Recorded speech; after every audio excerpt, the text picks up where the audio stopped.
దేవునికి స్తోత్రం. హల్లెలూయా. ఒక సంవత్సరం ప్రణాళికతో అనుదిన బైబిల్ పఠనం. ఈరోజు 24 జనవరి 2025. ఈరోజు కొరకు సిద్ధపరచబడిన బైబిల్ వాక్య భాగాలు నిర్గమకాండము 7-8 అధ్యాయాలు మరియు మత్తయి సువార్త 17వ అధ్యాయము. మొదటిగా నిర్గమకాండము 7వ అధ్యాయం. కాగా యెహోవా మోషేతో ఇట్లనెను, ఇదిగో నిన్ను ఫరోకు దేవునిగా నియమించితిని. నీ అన్న అహరోను నీకు ప్రవక్తగా నుండును. నేను నీకు ఆజ్ఞాపించినది యావత్తు నీవు పలుకవలెను. ఫరో తన దేశంలో నుండి ఇశ్రాయేలీయులను పోనీయవలెనని నీ అన్న అయిన అహరోను అతనితో చెప్పును. అయితే నేను ఫరో హృదయమును కఠినపరిచి ఐగుప్తు దేశంలో నా సూచక క్రియలను నా మహత్కార్యములను విస్తరింపజేసేదను. ఫరో మీ మాట వినడు, కానీ నేను నా చెయ్యి ఐగుప్తు మీద వేసి గొప్ప తీర్పుల చేత నా సేనలను ఇశ్రాయేలీయులైన నా ప్రజలను ఐగుప్తు దేశంలో నుండి వెలుపలికి రప్పించేదను. నేను ఐగుప్తు మీద నా చెయ్యి చాపి ఇశ్రాయేలీయులను వారి మధ్య నుండి రప్పింపగానే నేను యెహోవానని ఐగుప్తీయులు తెలుసుకుందురు అన్నాను. మోషే అహరోనులు యెహోవా తమకు ఆజ్ఞాపించినట్లు చేసిరి. అలాగుననే చేసిరి. వారు ఫరోతో మాట్లాడినప్పుడు మోషేకు 80 ఏండ్లు, అహరోనుకు 83 ఏండ్లు. మరియు యెహోవా మోషే అహరోనులతో ఇట్లనెను, ఫరో మీ శక్తి చూపుటకై ఒక మహత్కార్యం కనబరచుడని మీతో చెప్పినప్పుడు నీవు అహరోనును చూచి నీ కర్రను పట్టుకుని ఫరో ఎదుట దాన్ని పడవేయమనము, అది సర్పమగును. కాబట్టి మోషే అహరోనులు ఫరో యొద్దకు వెళ్ళి యెహోవా తమకు ఆజ్ఞాపించినట్లు చేసిరి. అహరోను ఫరో ఎదుటను అతని సేవకుల ఎదుటను తన కర్రను పడవేయగానే అది సర్పమాయెను. అప్పుడు ఫరో తన విద్వాంసులను మంత్రజ్ఞులను పిలిపించెను. ఐగుప్తు శకునగాండ్రు కూడా తమ మంత్రముల చేత అలాగే చేసిరి. వారిలో ప్రతివాడును తన కర్రను పడవేసినప్పుడు అది సర్పమాయెను. గాని అహరోను కర్ర వారి కర్రలను మృంగివేయగా యెహోవా చెప్పినట్లు ఫరో హృదయం కఠినమాయెను గనుక అతడు వారి మాట వినకపోయెను. తరువాత యెహోవా మోషేతో ఇట్లనెను, ఫరో హృదయం కఠినమైనది, అతడు ఈ ప్రజలను పోనీయనొల్లడాయెను. ప్రొద్దున నీవు ఫరో యొద్దకు వెళ్ళుము. ఇదిగో అతడు ఏటి దరికి పోవును. నీవు అతన్ని ఎదుర్కొంటకు ఏటి ఒడ్డున నిలిచి పాముగా చేయబడిన కర్రను చేత పట్టుకొని అతన్ని చూచి అరణ్యమందు నన్ను సేవించుటకై నా ప్రజలను పోనిమ్మని ఆజ్ఞాపించుటకు గాను హెబ్రీల దేవుడైన యెహోవా నన్ను నీ యొద్దకు పంపెను.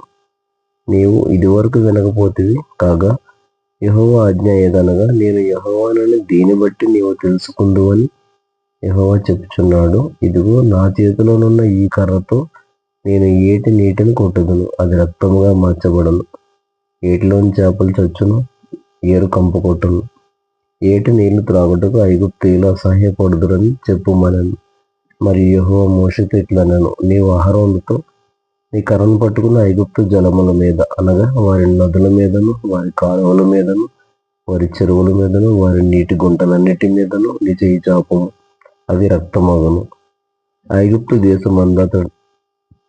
దేశమందంతటను మ్రాను పాత్రలోను రాతి పాత్రలోను రక్తము ఉన్నదని అతనితో చెప్పుమనెను. యెహోవా ఆజ్ఞాపించినట్లు మోషే అహరోనులు చేసిరి. అతడు ఫరో ఎదుటను అతని సేవకుల ఎదుటను తన కర్రను పైకెత్తి ఏటి నీళ్లను కొట్టగా ఏటి నీళ్ళనియు రక్తముగా మార్చబడెను. ఏటిలోని చేపలు చచ్చాను, ఏరు కంపు కొట్టాను. ఐగుప్తీయులు ఏటి నీళ్లు త్రాగలేకపోయారు. ఐగుప్తు దేశమంతటా రక్తం ఉండెను. ఐగుప్తు శకునగాండ్రు కూడా తమ మంత్రముల వలన అట్లు చేయగా యెహోవా చెప్పినట్టు ఫరో హృదయం కఠినమాయెను. అతడు మోషే అహరోనుల మాట వినకపోయాను. జరిగిన దానిని మనస్సును పెట్టక ఫరో తిరిగి తన ఇంటికి వెళ్ళాను. అయితే ఐగుప్తీయులందరూ ఏటి నీళ్లు త్రాగలేక త్రాగునీళ్ల కొరకు ఏటి ప్రక్కలను త్రవ్విరి. నిర్గమకాండము 8వ అధ్యాయం. యెహోవా ఏటిని కొట్టి 7 దినములైన తరువాత యెహోవా మోషేతో ఇట్లనెను, నీవు ఫరో యొద్దకు వెళ్ళి అతనితో నన్ను సేవించుటకు నా జనులను పోనిమ్ము. నీవు వారిని పోనీయ నొల్లని ఎడల ఇదిగో నేను నీ పొలిమేరలన్నిటినీ కప్పల చేత బాధించదను. ఏటిలో కప్పలు విస్తారంగా పుట్టును. అవి నీ ఇంట, నీ పడక గదిలోనికి, నీ మంచము మీదికి, నీ సేవకుల ఇండ్లలోనికి, నీ జనుల మీదికి, నీ పొయ్యిల్లోనికి, నీ పిండి పిసుకు తొట్లలోనికి ఎక్కివచ్చును.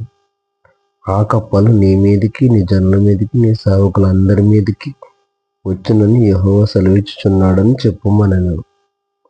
మరి యెహోవా మోషేతో ఇట్లనెను, నీవు అహరోనును చూచి నీ కర్ర పట్టుకుని ఏటి పాయల మీదను, కాలువల మీదను, చెరువుల మీదను నీ చేయి చాపి ఐగుప్తు దేశము మీదకి కప్పలను రాజేయమని అతనితో చెప్పుమనగా, అహరోను ఐగుప్తు జలముల మీద తన చేయి చాపాను. అప్పుడు కప్పలు ఎక్కివచ్చి ఐగుప్తు దేశమును కప్పాను. శకునగాండ్రు కూడా తమ మంత్రముల వలన అలాగు చేసి ఐగుప్తు దేశం మీద కప్పలను రాజేశారు. అప్పుడు ఫరో మోషే అహరోనులను పిలిపించి, నా యొద్ద నుండి, నా జనుల యొద్ద నుండి ఈ కప్పలను తొలగించమని యెహోవాని వేడుకొనుడి. అప్పుడు యెహోవాకు బలర్పించుటకు ఈ ప్రజలను అగత్యముగా పోనిచ్చేదనను. అందుకు మోషే, నన్ను గెలిచినట్టుగా నీవు అతిశయింపవచ్చును. ఈ కప్పల శేషము ఏటిలోనే ఉండునట్లును, అవి నీ మీదను నీ ఇండ్లలోనూ ఉండకుండా చంపబడినట్లును, నీ కొరకును, నీ సేవకుల కొరకును, నీ ప్రజల కొరకును నేనెప్పుడు వేడుకొనవలెనో చెప్పుమని ఫరోను అడగగా, అతడు రేపే అనెను. అందుకతడు, మా దేవుడైన యెహోవా వంటి వారెవరునూ లేరు అని నీవు తెలుసుకున్నట్లు నీ మాట చొప్పున జరుగును. అనగా కప్పలు నీ యొద్ద నుండి, నీ ఇండ్లలో నుండి, నీ సేవకుల యొద్ద నుండి, నీ ప్రజల యొద్ద నుండి తొలగిపోవును. అవి ఏటిలోనే ఉండుననెను. మోషే అహరోనులు ఫరో యొద్ద నుండి బయలువెళ్ళినప్పుడు యెహోవా ఫరో మీదకి రాజేసిన కప్పల విషయంలో మోషే అతని కొరకు మొరపెట్టగా, యెహోవా మోషే మాట చొప్పున చేశాను గనుక ఇండ్లలోనేమి, వెలుపలనేమి, పొలముల్లోనేమి కప్పలు ఉండకుండా చచ్చిపోయాను. జనులు వాటిని కుప్పలుగా చేసినప్పుడు భూమి కంపు కొట్టాను. ఫరో ఉపశమనం కలుగుట చూచి యెహోవా సెలవిచ్చినట్టు తన హృదయమును కఠినపరుచుకుని వారి మాట వినకపోయాను. అందుకు యెహోవా మోషేతో, నీవు నీ కర్ర చాపి ఈ దేశపు ధూళిని కొట్టుము, అది ఐగుప్తు దేశమందంతటను పేలగునని అహరోనుతో చెప్పుమనగా, వారు అట్లు చేశారు. అహరోను తన కర్రను పట్టుకుని చేయి చాపి ఆ దేశపు ధూళిని కొట్టినప్పుడు పేలు మనుషుల మీదను జంతువుల మీదను ఉండెను. ఐగుప్తు దేశమందంతటను ఆ దేశపు ధూళి అంతయు పేలాయను. శకునగాండ్రు కూడా పేలను పుట్టించవాలని తమ మంత్రముల చేత అట్లు చేసిరి గాని అది వారి వలన కాకపోయాను. పేలు మనుషుల మీదను జంతువుల మీదను ఉండగా శకునగాండ్రు ఇది దైవ శక్తి అని ఫరోతో చెప్పిరి. అయితే యెహోవా చెప్పినట్టు ఫరో హృదయం కఠినమాయెను, అతడు వారి మాట వినకపోయాను. కాబట్టి యెహోవా మోషేతో, నీవు ప్రొద్దున లేచి ఫరో ఎదుట నిలువుము, ఇదిగో అతడు ఏటి యొద్దకు పోవును. నీవు అతన్ని చూచి నన్ను సేవించుటకు నా ప్రజలను పోనిమ్ము.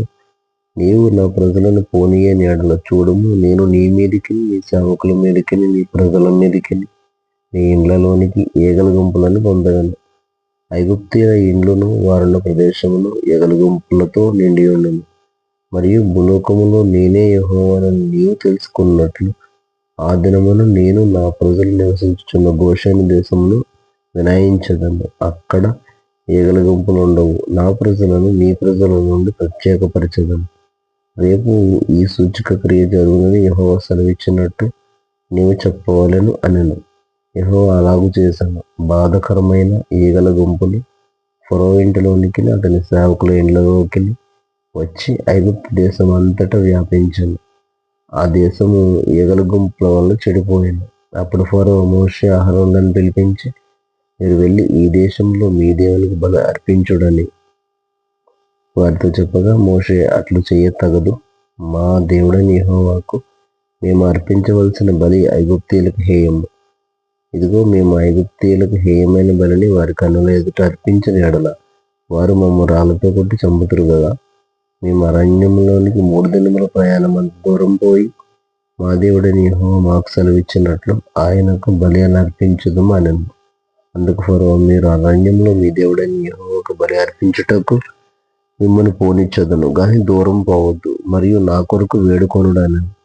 అందుకు మోషే, నేను నీ యొద్ద నుండి వెళ్ళి రేపు ఈ ఈగల గుంపులు ఫరో యొద్ద నుండి, అతని సేవకుల యొద్ద నుండి, అతని జనుల యొద్ద నుండి తొలగిపోవున్నట్లు యెహోవాను వేడుకొందును గాని యెహోవాకు బలి అర్పించుటకు ఫరో జనులను పోనీయక ఇకను వంచన చేయకూడదని చెప్పి ఫరో యొద్ద నుండి బయలువెళ్ళి యెహోవాను వేడుకొందును. యెహోవా మోషే మాట చొప్పున చేయగా ఈగల గుంపులు ఫరో యొద్ద నుండి, అతని సేవకుల యొద్ద నుండి, అతని ప్రజల యొద్ద నుండి తొలగిపోయాను. ఒకటి అయినను నిలవలేదు. అయితే ఫరో ఆ సమయమున కూడా తన హృదయమును కఠినపరుచుకుని జనులను పోనీయడాయను. కొత్త నిబంధన మత్తయి సువార్త 16వ అధ్యాయం. అప్పుడు పరిసయ్యులను సద్దూకయ్యులను వచ్చి ఆయనను శోధించుటకు ఆకాశము నుండి ఒక సూచక క్రియను తమకు చూపమని ఆయనను అడుగగా ఆయన ఇట్లనెను, సాయంకాలమున మీరు ఆకాశం ఎర్రగా ఉన్నది గనుక వర్షం కురియదనియు,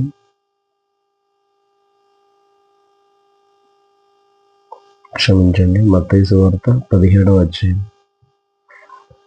6 దినములైన తర్వాత యేసు పేతురును, యాకోబును, అతని సహోదరుడైన యోహానును వెంట పెట్టుకుని ఎత్తైన ఒక కొండ మీదకి ఏకాంతముగా పోయి వారి ఎదుట రూపాంతరం పొందెను.